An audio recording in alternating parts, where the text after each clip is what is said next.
te alabo, mi alma se llena de ti.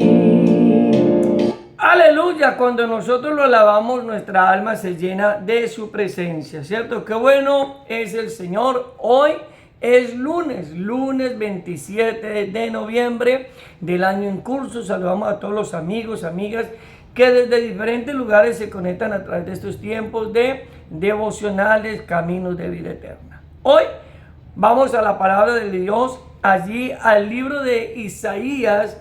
Libro de Isaías, capítulo 61, versículo del 1 al 3.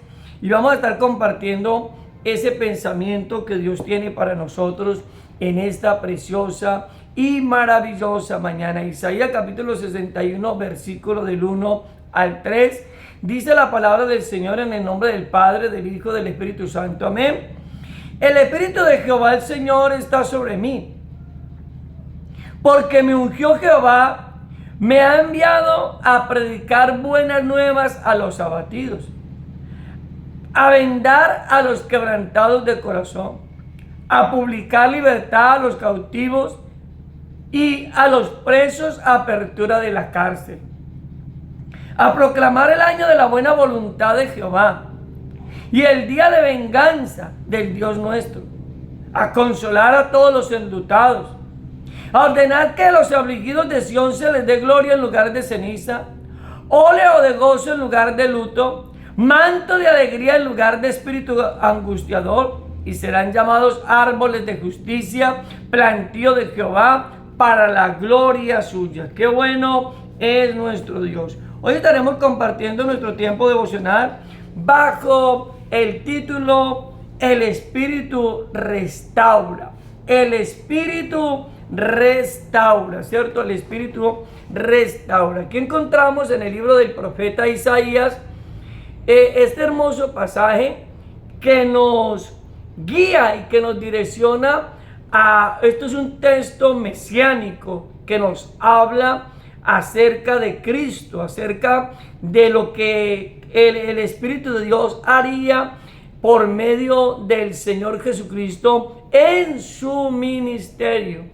Profeta Isaías, amados amigos, escribió el libro del profeta en el año 701 antes de Cristo. Año 701 antes de Cristo. Y es importante que tengamos en cuenta que este libro fue escrito bajo dos aspectos diferentes, ¿cierto?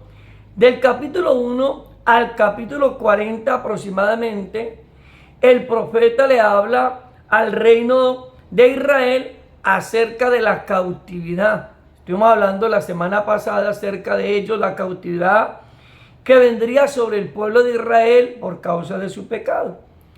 Pero del capítulo 40 en adelante, el escritor Isaías habla en el Espíritu a ese pueblo que había sido cautivo, ¿cierto? Que tenía que ir a la cautividad.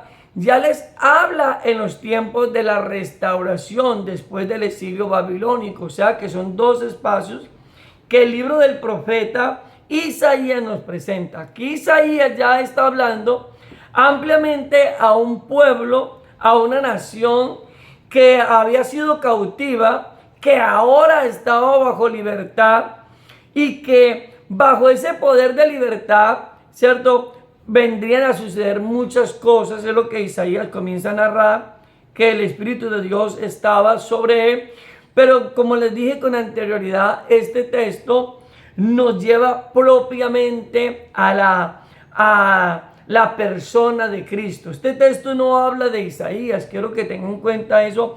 Isaías profetiza, pero este texto no tiene nada que ver con Isaías, porque algunos expositores de la palabra de pronto afirman de que este texto personalmente se refería a Isaías el profeta, y déjeme decirle que no se refiere propiamente a Isaías, se refiere a la persona de Cristo. Entonces ahorita vamos a mirar, entonces viene esa parte, ¿cierto? La presencia de Dios sana el alma afligida. La presencia de Dios sana el alma afligida. ¿Sí? Hoy yo me quedo muy aterrado y me inquieta mucho porque uno ve manifestaciones del Espíritu, entre comillas, que uno dice, bueno, estas no son las manifestaciones del Espíritu. Porque hay gente que cree que la manifestación del Espíritu Santo es gritar, brincar y otras cosas más. Yo conozco gente gritando, conozco gente brincando en una congregación, pero gente que no ha sido liberta, gente que todavía siguen esclavos, ¿cierto? Que sí, en su condición de vida siguen siendo los mismos hombres, las mismas mujeres, gritan, brincan, saltan, lloran y hacen muchas cosas. Pero yo quiero decirte en esta mañana, mi amigo y mi amiga, que la presencia de Dios trae sana el alma, ¿cierto? Afligida. El propósito del Espíritu Santo en la vida del creyente no es que el creyente grite, no es que el creyente salte, no es que el creyente se vuelva completamente un loco dentro de la congregación, ¿no? Porque yo conozco, vuelvo y lo reitero, gente que dice que ha sido llena y que tiene manifestaciones del Espíritu, pero que realmente su comportamiento de vida, su forma de vida, su estilo de vida sigue siendo el mismo. Entonces el Espíritu Santo no viene, pues para terminar y puntualizar esa idea, el Espíritu Santo no viene para que usted grite. El Espíritu Santo no viene para que usted brinque. El Espíritu Santo no viene para que usted se tire al suelo y se revuelque como una culebra envenenada. No, el Espíritu Santo viene para sanar el alma afligida, ¿cierto? Dos pensamientos rápidos. Dice, por más difícil que sea la situación, nunca olvides que tus problemas los compartes con el Espíritu Santo que habita en ti. Por más difícil que sea la situación, nunca olvides que tus problemas, que tus dificultades, las compartes y las compartimos con el Espíritu Santo que mora sobre nosotros. Entonces, cuando usted mira Isaías, capítulo 61, encontramos unas razones por las cuales el Espíritu Santo viene sobre la vida del creyente. ¿Sí? Ahora, tenga claro que este texto nos da alusión abiertamente, y ahorita lo vamos a mirar, al Señor Jesucristo. Pero esa promesa que era para el Señor Jesucristo, esa manifestación del Espíritu a través de la persona de Cristo, ¿cierto? Se manifiesta y primero se manifestaría la iglesia en el siglo primero, ¿cierto? Siglo primero, que ya lo encontramos en Hechos capítulo 1, versículo 8, donde el Señor Jesucristo le dice a sus discípulos, pero recibiréis poder cuando haya venido sobre vosotros el Espíritu Santo y me seréis testigos en Jerusalén, en Judea, en Samaria y hasta lo último de la tierra. Entonces el Señor Jesucristo, después de ya haber pasado por el proceso de la pasión, le da esa promesa a la iglesia del siglo primero. Le dice, ustedes van a recibir un poder. Ahora, esa promesa del Espíritu Santo se extiende a la iglesia contemporánea. La iglesia del tiempo presente, la iglesia del tiempo actual, todavía podemos disfrutar de la presencia del Espíritu Santo de Dios. Pero vuelvo y reitero lo que con anterioridad le dije. No podemos considerar que la presencia del Espíritu Santo viene para hacer manifestaciones raras y extrañas dentro de la congregación. Hay gente que dice, yo veo que cae oro, yo veo que cae oro. Y yo voy a la Biblia, y yo no encuentro que ninguna de las manifestaciones que el Espíritu de Dios hizo en la iglesia primitiva haya caído oro. No veo que haya caído oro, no, yo eso no lo encuentro en la Biblia. Son contextos que algunos expositores de la Biblia de pronto dan incorrectamente a lo que es la parte de la manifestación del Espíritu Santo. Porque el primer propósito que tiene el Espíritu Santo en la vida del creyente es restaurarlo. Es sanar el corazón del creyente, restaurar la vida del hombre. Ese es el propósito. No es que brinque, no es que salte, no. El propósito es que sea un hombre nuevo, una mujer nueva, ¿cierto? Entonces, vamos a mirar entonces las razones por las cuales el Espíritu Santo viene para restaurar son. Vino, el Espíritu Santo está sobre mí y vino con propósitos, ¿cierto? Entonces vamos a mirar dos puntos importantes rápido en esta mañana. El Espíritu Santo está sobre mí y vino con propósito. Entonces, el primer punto, el Espíritu Santo está sobre mí. Recuerda que les dije con propiedad antes que esta promesa del Espíritu Santo no era para el profeta, y que esta promesa del Espíritu Santo que encontramos allí en el libro del profeta Isaías nos lleva a Cristo, es tipología de Cristo, representación de Cristo, tiene que ver en el aspecto de Cristo. Vamos a Lucas capítulo 4, versículo 18, que nos afirma lo que les estoy diciendo en esta mañana. Dice: el Espíritu del Señor está sobre mí, por cuanto me ha ungido para dar buenas nuevas a los pobres. Me ha enviado para sanar a los quebrantados de corazón, a pregonar libertad a los cautivos y vista a los ciegos, a poner en libertad a los oprimidos, a predicar el año agradable del Señor. Y enrollando el libro, lo dio al ministro y se sentó, y los ojos de todos estaban sobre él allí en la sinagoga, y comenzó a decirles: hoy se ha cumplido esta escritura delante de vosotros, ¿cierto? Es importante que podamos comprender que cuando Isaías habla acerca de lo que haría el Espíritu Santo, se refiere propiamente, es una profecía mesiánica que nos identifica con Cristo. Cuando Cristo llega allí a Nazaret, dice la palabra que él abrió los rollos, ¿cierto? Y leyó ese texto. ¿Cuál texto? Isaías 61:1. Lo leyó públicamente. Y cuando él termina de leer ese texto, él les dice: hoy se ha cumplido esta profecía entre ustedes. ¿Por qué? Porque el cumplimiento de la profecía de Isaías se determinaba y tenía su cumplimiento a través de la manifestación de Cristo, ¿cierto? A través de Cristo vendría el cumplimiento de esta profecía. Ahora, el profeta, hermanos y amigos, el profeta presenta un estado presente, ¿cierto? No presenta un estado a futuro ni a pasado, y no a presente. Propiamente, cuando usted mira, dice el Espíritu de Jehová el Señor está sobre mí.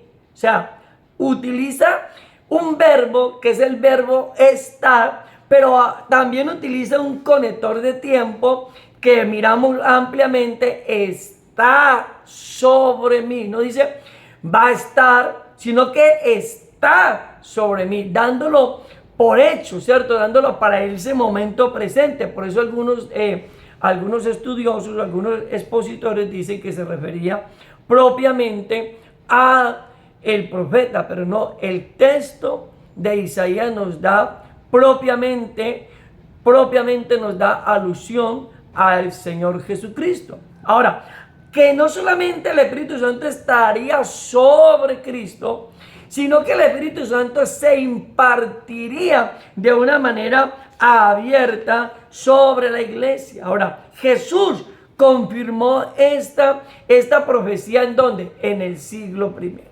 En el siglo primero, ¿cierto? En el siglo primero, Cristo lee y dice: hoy se ha cumplido esta palabra entre vosotros. Ahora, mis amados amigos, esta promesa había sido profetizada desde tiempo atrás. O sea, usted la encuentra en el capítulo 61 del libro del profeta. Pero si usted y yo nos vamos al libro del profeta Isaías, en el capítulo 11, en el versículo 2, encontramos que esta promesa de lo que el Espíritu Santo haría por medio del Mesías, o sea, por medio del Mesías enviado. Lo encontramos allá en Isaías 11:2, dice: y saldrá una vara del tronco de Isaí, y un vástago retoñará de sus raíces, y reposará sobre él el espíritu de Jehová, espíritu de sabiduría y de inteligencia, espíritu de consejo y de poder, espíritu de conocimiento y de temor de Jehová. Y le hará entender diligentemente en el temor de Jehová. No juzgará según la vista de sus ojos, ni arguirá por lo que oigan sus oídos. ¿Se da cuenta? ¿Cierto? O sea, lo que el texto nos muestra ampliamente es que Isaías en el capítulo 61 nos habla de lo que ya en el capítulo 11 del mismo libro profético venía hablando, ¿cierto? De Cristo, ¿sí? ¿Cómo se manifestaría ese espíritu en el Mesías? ¿Cómo se manifestaría el Espíritu Santo en el Mesías que iba a ser enviado? Se manifestaría con poder, se manifestaría con inteligencia, se manifestaría con consejo, se manifestaría con conocimiento, ¿cierto? ¿Sí? Entonces es importante tener en cuenta eso, que ahí encontramos, como nos dice nuestra hermana, algo afirmativo, es algo que se está afirmando, que se está declarando que así va a ser, que así va a suceder. Ahora, recordemos entonces que esa promesa del Espíritu Santo, sí, había sido dada o había sido profetizada por el mismo profeta en el capítulo 11, versículo 2. Ahora, ya miramos entonces que el Espíritu Santo está sobre mí, ¿cierto? Ahora, es importante que tengamos en consideración que esa promesa era para el Señor Jesucristo, que esa promesa tenía que ver con el Señor Jesucristo. Ahora, esa promesa en el siglo primero, esa promesa se hace extendible para la iglesia del siglo primero, pero se hace extendible para la iglesia contemporánea. Entonces, segundo, vino con propósito. Ahora, como lo dije con anterioridad, hermanos, a veces la gente dice: ay, es que en tal congregaciones se mueve el Espíritu Santo. Escúcheme muy bien lo que voy a decir. Es que en tal congregación se mueve el Espíritu Santo porque gritan, porque saltan, porque, mejor dicho, es una cosa tremenda. O hay hombres que gritan, hay mujeres que gritan en las congregaciones y la gente se deja vislumbrar por los gritos, por los alaridos. Gritan mucho, brincan mucho, pero su vida no cambia. Porque el Espíritu Santo no viene para que tú grites, ni para que tú saltes. Vas a darte cuenta cuál es el propósito. El Espíritu Santo tenía un propósito específico en la vida del Señor Jesucristo, en su ministerio. El Espíritu Santo tenía un propósito en la iglesia primitiva, en el tiempo de la iglesia primitiva, siglo primero, ¿cierto? Y el Espíritu Santo tiene un propósito que es el mismo propósito que estaba en el Señor Jesucristo, que estuvo sobre la iglesia del siglo primero. Ese mismo propósito el Espíritu Santo lo tiene sobre la iglesia. ¿Y cuáles son los propósitos del Espíritu Santo? El primer propósito es predicar las buenas nuevas. El primer propósito del Espíritu Santo no es que usted brinque, no es que usted salte, no es que usted se tire al suelo, se revuelque, no. El propósito del Espíritu Santo es que el primer propósito de un hombre, escúcheme muy bien, de un hombre, de una mujer llena del Espíritu Santo, es que predique la palabra. Si hay un hombre o una mujer que dice que está lleno del Espíritu Santo, que habla de manifestaciones espirituales, pero no predica la palabra, simplemente, hermano, amigo, es mera barbacha. Es mera carreta, porque el hombre que está lleno del Espíritu Santo, la mujer que está llena del Espíritu Santo, la iglesia que está llena del Espíritu Santo, no es la iglesia que brinca, que salta, que se tiran al suelo, no. La iglesia, el creyente que está lleno del Espíritu Santo, hermano, predica la palabra, porque ese era el propósito. El propósito de que el Espíritu Santo estuviera sobre el Señor Jesucristo era para que Él predicara las buenas nuevas de salvación. Vaya, ya se cumple esta misma palabra en Mateo capítulo 3. Vaya conmigo rápidamente, Mateo capítulo 3, versículo 16. Por favor, Mateo 3, 16. Dice, y Jesús después que fue bautizado subió luego del agua. Y he aquí que los cielos le fueron abiertos y vio al Espíritu de Dios que descendía como paloma y vino sobre él. Ahí Mateo nos está confirmando esa promesa de Isaías, que el Espíritu Santo vendría sobre el Mesías enviado, ¿cierto? Ahí lo encontramos, ahí encontramos de que se cumple. Mateo 3, 16 y 17 nos describe el cumplimiento de Isaías 61:1 y de Isaías 11:2. Ahí lo encontramos, porque la palabra de Dios, hermano, es clara, es contundente. Ahora, vamos a mirar lo que veníamos diciendo.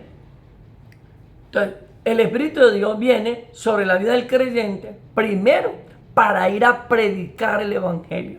Para predicar el Evangelio. En el capítulo 3, Mateo nos relata que Jesús fue lleno del Espíritu Santo. Ahora, miren el capítulo 4, que el capítulo 3 es el contexto del capítulo. El capítulo 3 es el contexto del capítulo 4. ¿Cierto que sí? Capítulo 3 nos habla de que Jesús fue bautizado en el desierto, allá en el río Jordán, fue bautizado en agua y que vino el Espíritu Santo sobre él. Pero mire lo que sucedió después de que Jesús fue lleno del Espíritu Santo. Mire lo que dice el versículo 14. Para que se cumpliese lo dicho por el profeta Isaías cuando dijo, tierra de Zabulón, tierra de Neftalí, camino del mar del otro lado del Jordán, Galilea de los gentiles. El pueblo asentado en tinieblas vio gran luz, y a los asentados en región de sombra de muerte luz les resplandeció. Desde entonces comenzó Jesús a predicar y a decir, arrepentido porque el reino de los cielos se ha acercado. O sea que, mis amados hermanos y amigos, la manifestación del Espíritu Santo en el Señor Jesucristo en primera instancia era con un propósito, y el primer propósito era que se predicara la palabra de Dios, que se predicara el Evangelio del Señor Jesucristo. Hoy en día la iglesia en el siglo I, en el siglo XXI, ha cambiado y ha distorsionado estos propósitos del Espíritu Santo. Y cuando usted mira en el siglo I, usted se da cuenta que la iglesia cumplió el propósito del Espíritu Santo. ¿Qué hace la iglesia en el siglo I? Usted encuentra en el libro de Hechos de los Apóstoles que la iglesia cumplía la función de predicar el Evangelio bajo el poder del Espíritu Santo. Encontramos a Pedro en sus 2 primeros sermones predicando bajo la unción y bajo el poder del Espíritu Santo. No encontramos a Pedro gritando, no encontramos a Pedro llorando, no encontramos a Pedro maluqueado por allá, no encontramos a Pedro, hermano, gritando como loco, ni nada de eso. Encontramos a Pedro lleno del poder de Dios a través del Espíritu Santo, predicando la palabra de Dios, predicando la palabra de Dios, porque el primer propósito del Espíritu Santo es que se predique la palabra de Dios. Y vuelvo y lo reitero, como lo dije con anterioridad, si hay un creyente, si hay un hombre, hay una mujer que abiertamente dice que es lleno del Espíritu Santo y habla con denuedo abiertamente de sus dotes del Espíritu Santo, pero no predica al Señor Jesucristo, no habla del Señor Jesucristo. Cuando se hace evangelismo, no predica la palabra, no sale a hacer evangelismo. Simplemente lo que ese hombre o esa mujer están buscando es popularidad, llamar la atención, porque el propósito del Espíritu Santo es, como primera medida, que se predique la palabra. Ahora, consolar a los quebrantados. Ese era el propósito también. Ese es el propósito del Espíritu Santo, consolar a los quebrantados. Mateo capítulo 5, versículo 4, ahí encontramos ese cumplimiento profético. ¿Qué dice Jesús? Bienaventurados los que lloran, porque ellos recibirán consolación. Ahí encontramos ese cumplimiento, ¿cierto? En Mateo capítulo 5, versículo 4. En Isaías decía que el Espíritu Santo vendría sobre el Mesías enviado y que sería llevado para que predicara las buenas nuevas, ¿cierto? Y para que consolara a los que estaban abatidos y acongojados. Ahora, recuerde que Isaías, bajo el contexto histórico que Isaías fue escrito, ese espíritu de consolación vendría sobre ese pueblo abatido que había sido cautivo por el imperio babilónico. Esa consolación vendría sobre ellos, ¿cierto? Porque recuerde que ellos estuvieron 70 años cautivos y necesitaban, ¿qué necesitaba el pueblo de Israel? Consolación. Necesitaba palabras de consuelo. Ahora, esa palabra que encontramos allá de la manifestación del Espíritu Santo, entonces también la encontramos en el tiempo presente. O sea que, hermano, el Espíritu Santo viene como primer punto para que prediquemos la buena nueva, para consolar a los quebrantados, para publicar libertad a los cautivos, dice la palabra allá. Publicar libertad a los cautivos allá. Cuando el texto es dado, recordemos de que ellos están bajo cautividad, habían estado bajo cautividad y ahora el profeta inspirado en el Espíritu dice para publicar libertad a los cautivos. ¿A cuáles cautivos? A los que habían sido llevados cautivos a Babilonia. Pero ahora en el tiempo presente, esa palabra también es para que nosotros, hermanos, bajo el poder de Dios, podamos publicar libertad a tantos hombres y tantas mujeres que están cautivos por la presión, por el pecado.